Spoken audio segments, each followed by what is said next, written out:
Goeiemôre, gegroet is elkeen in die wondernaam van Jesus, mag die liefde van Jesus u vandag omvou. Dis weer met jou vanmôre hierso en vandag wil ek met u praat oor 3 woorde: heiligheid, stilte tyd en gebed. Weet jy wat? Maak nie saak hoeveel keer jy kerk toe gaan, my broers en my suster. As jy nie gered is nie, sal jy nie hemel toe gaan nie. Al bid jy hoeveel keer, al doen jy ook wat, gaan dit jou nie help nie. Dit alles begin by Jesus Christus. Maar ons gaan vandag praat oor die dinge, en sodat jy die dinge kan verstaan. So ons praat oor heiligheid, stilte tyd en stille gebed. Maar kom ons bid eers, vra die seën van die Here, dan gaan jy verstaan wat uit jou vandag met jy wil praat. Vader, seën die woord en laat die Heilige Gees kragtig die lippe van klei salf, die ore open van elke hoorder en die naprediker wees van die woord. Gebruik die woord, Here, om ons te leer. U sê daar in Hosea 4 vers 6 dat my volk gaan ten gronde deur 'n gebrek aan kennis. Ons wil die media gebruik, ons wil hierdie video gebruik, Here, om met mekaar te praat, sodat die woord van God in ons opgeneem kan word, ons gestig kan word die binnekant, sodat ons ook kan besef wat die ware woord is, wat God wil hê ons moet hoor. Die woord dat ons moet heiligmaking najaag, dat ons moet tot bekering kom, dat ons met stilte tyd hou en in gesprek met God moet wees, elke liewe dag. Dit bid en vra ek in Jesus naam met danksegging. Amen. Vriende, ons gaan die Bybel oopmaak en ons gaan kyk daarna 1 Petrus 1 vers 15, waar die woord van ons sê, maar soos hy wat julle geroep het heilig is, moet julle ook in julle hele lewenswandel heilig word. Omdat daar geskrywe is, wees heilig want ek is heilig. Dit is God wat sê, wees heilig want ek is heilig. En die tweede helfte van vers 17 sê, wandel dan in vrees gedurende die tyd van julle vreemdelingskap, omdat julle weet dat julle nie deur verganklike dinge soos silwer of goud losgekoop is uit die ydelle lewenswandel wat deur die Vaders oorgegee is nie, maar deur die kosbare bloed van Jesus, soos 'n lam van God sonder gebrek en vlekkeloos. Vriende, ons kan die kerk weer deurtrap, ons kan ons tiendes gee, ons kan Bybel lees, ons kan bid, alles. Maar as ons nie op 'n plek gekom het waar ons sonde bely en vir Jesus aanneem, gaan ons die hemel mis. Ons kan godsdienst bedryf tot dit by ons ore uitgaan. Ons kan alles doen wat ons moet doen, maar ons moet besef dat die woord van God sê in Efesiërs 2 vers 8 en 9, uit genade word jy gered, nie deur jou werke nie, sodat jy nie kan roem nie. So dit gaan nie oor wat ek gedoen het nie, maar oor wat Christus gedoen het. Soos hierdie 1 Petrus 1 vers 18 vir ons sê. Ons is nie losgekoop deur die wêreldse dinge soos silwer en goud en al daai dinge nie. Nee, vriende, ons is losgekoop, soos vers 19 sê, deur die kosbare bloed van Jesus, soos 'n lam wat sonder gebrek en vlekkeloos was. Hy het vrywilliglik na die kruis gegaan. Johannes 3:16 sê vir ons, so lief het God die wêreld gehad, dat hy sy eniggebore seun gestuur het, sodat elkeen wat in hom glo, nie verlore sal gaan nie, maar die ewige lewe kan hê. Vers 17 sê, en Jesus het nie gekom om ons te oordeel nie, maar dat ons deur hom gered kan word. Die Vader sê vir ons, ek gee aan julle die ewige lewe, maar die lewe is in my seun. Wie die seun het die lewe, maar wie die seun nie het nie die lewe nie. Nou sê jy, maar ek gaan kerk toe, ek lees Bybel. Ja, Jesus het dan sy mense gekom, sê Johannes 1:11, maar hulle het hom nie aangeneem. Jy moet hom aanneem, want vers 12 sê, aan almal wat hom aangeneem het, aan hulle wat Jesus aangeneem het, aan hulle het God die mag gegee om kinders van God genoem te word. Eendag het 'n vrou vir my gesê, maar waarvan moet ek my bekeer? En sy het so gepraat oor haar goeie werke. Vriende, en toe ek dit deel met 'n prediker wat al vandag by die Here is, toe sê hy het ook so 'n geval gehad. Dominee van Sitter, toe het hy vir haar gesê, man, as jy dink jy het geen sonde nie, gaan steel 'n skaap dat God jou kan red, dat jy van jou hoogmoed af en van jou, wat jy dink jy het nie sonde nie. Want jy sien, die Bybel sê vir ons, as ons sê ons het geen sonde nie, is die waarheid nie in ons. Wie is die waarheid? Jesus is die weg. Hy is die waarheid in die lewe. Hy sê, en dan is die waarheid nie in ons nie, en dan maak ons God tot 'n leienaar. Vriende, God sê ons is gebore in sonde en ongeregtigheid.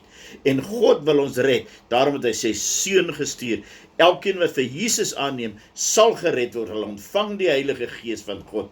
En die Heilige Gees gaan ons verander en wederbaar na die gelykvormigheid van Jesus. Hy gaan ons help om hierdie heilige lewe te lewe wat God wil hê ons moet lewe. Nou my broers en susters, God vra ons nie, luister mooi vir my, God vra ons nie om heiligheid na te jaag. Inteendeel, God gee 'n opdrag. Hy sê, wees heilig, want ek is heilig. Die woord is wees. Wees. Wees heilig, want ek is heilig. Vriende, kan God dit van ons vra? Natuurlik. Alles van hom is heilig. God is heilig. Hy is heilig. Sy seun is heilig. Sy gees is heilig. Sy woning is heilig. Sy engele is heilig. En as jy sê jy is kind van God, moet jy ook heilig wees, anders gaan jy nie pas in die hemel nie. Maar waar begin dit alles? By heiligheid. Soek eers die koninkryk van God en sy geregtigheid, daarna sal jy alles bygevoeg word. Geregtigheid, wat is dit? Ons kan nie ons geregtigheid verwerf nie. Christus is ons geregtigheid. Hy het vir ons aan die kruis gesterwe. As ons hom aanneem, dan verklaar die Vader ons regverdig en hy gee vir ons kunskap en ons naam word geskryf in die boek van die lewe. Jy sien, heiligheid begin die dag as jy vir Jesus Christus aanneem as saligmaker en verlosser. Heiligheid, vriende, is alleenlik moontlik gemaak deur die offer, die bloedoffer van die seun van God, wat elke mens natuurlik moet aanneem as saligmaker en verlosser. Anderste gaan jy die hemel mis. Gaan kyk ons dan in Handelinge 16 vanaf vers 30 tot 31 en verder, dan sien ons dat Paulus en Silas was in die tronk gewees. En dan kom daar 'n aardbewing en dan wil die bewaarder homself om die lewe bring. Maar hy sien hier is 'n goddelike ingryping en hy kyk so en hulle stop vir hom, sê moenie jou hand aan jou lewe sit nie. En hy vra vir hulle die vraag wat elke ongeredde mens moet vra. Hy vra die regte vraag. Meneere, wat moet ek doen om gered te word? Het jy al daai vraag gevra? Is jy al gered? Wel, die antwoord op dit is, glo in die Here Jesus Christus en jy sal gered word, jy en jou huisgesin. Jy sê, maar ek glo in Jesus, maar het jy hom al aangeneem? Jy sien, Johannes 1:11 sê, hy het na sy mense gekom, maar hulle het hom nie aangeneem nie. Vers 12 sê, maar almal wat hom aangeneem het, hulle het God die mag gegee om kinders van God genoem te word. En nou sê die Bybel vir ons, aan die wat hom aangeneem het, ek skryf hierdie dinge aan julle, sodat julle kan weet, dat julle die ewige lewe het. As ons Jesus aangeneem het, kan ons weet ons is kinders van God, kan ons weet ons gaan hemel toe, kan ons weet ons het die ewige lewe, kan ons weet, alles is alright. Vriende, ons moet besef dat die mens is gebore in sonde en ongeregtigheid, soos Romeine 3:23 sê, almal het gesondig en dit ontbreek ons aan die heerlikheid van God. Jesaja 59 sê dat ons sondes is soos 'n skeidsmuur tussen ons en God. Jy sien, versoening moet bewerk word en geskied tussen God en die sondige mens. En Jesus het daardie versoening bewerk. En daarom moet ons na hom toe kom, want deur sy bloed word ons vrygekoop. Net Jesus kan ons vrymaak en met die Vader versoen. Johannes 14:6 sê, ek nou nog eens sê, hy is die weg, hy is die waarheid, hy is die lewe. En Johannes 8:36 sê, as die Seun jou vrygemaak het, sal jy wat wees? Waarlik vry. Jy sien, dan sal ons die Heilige Gees ontvang en as inwoning.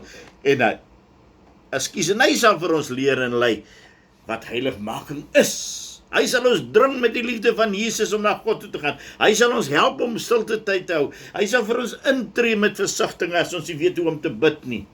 Maar dit is die Heilige Gees wat ons wederbaar. Ja, vriende, dit is hy wat ons verander na die gelykvormigheid van Jesus. 1 Korintiërs 1 vers 30 wil ek graag vir julle lees.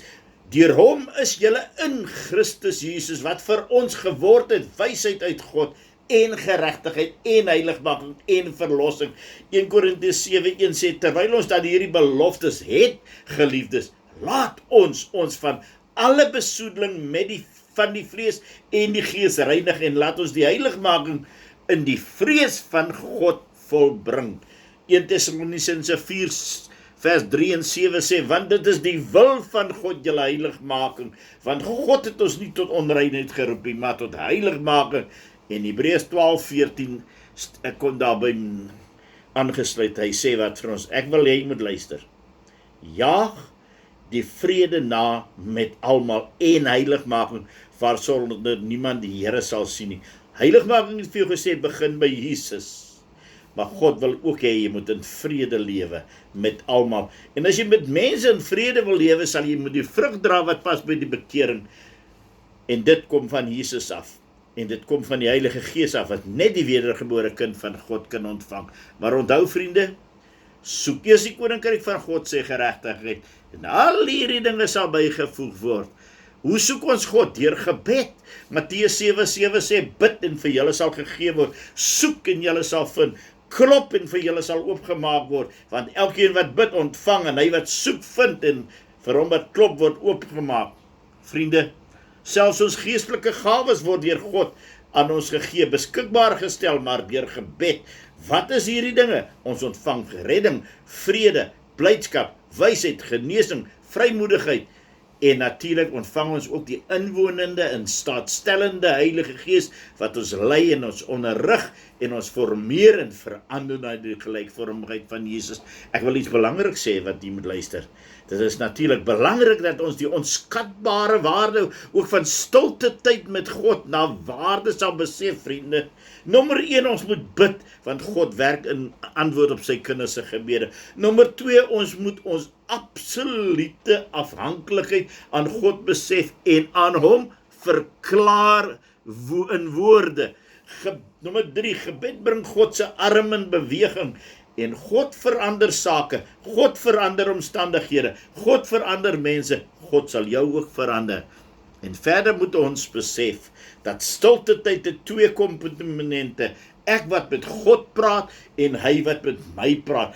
Dit is dus 'n 2 gesprek, vriende, maar min mense verstaan dit.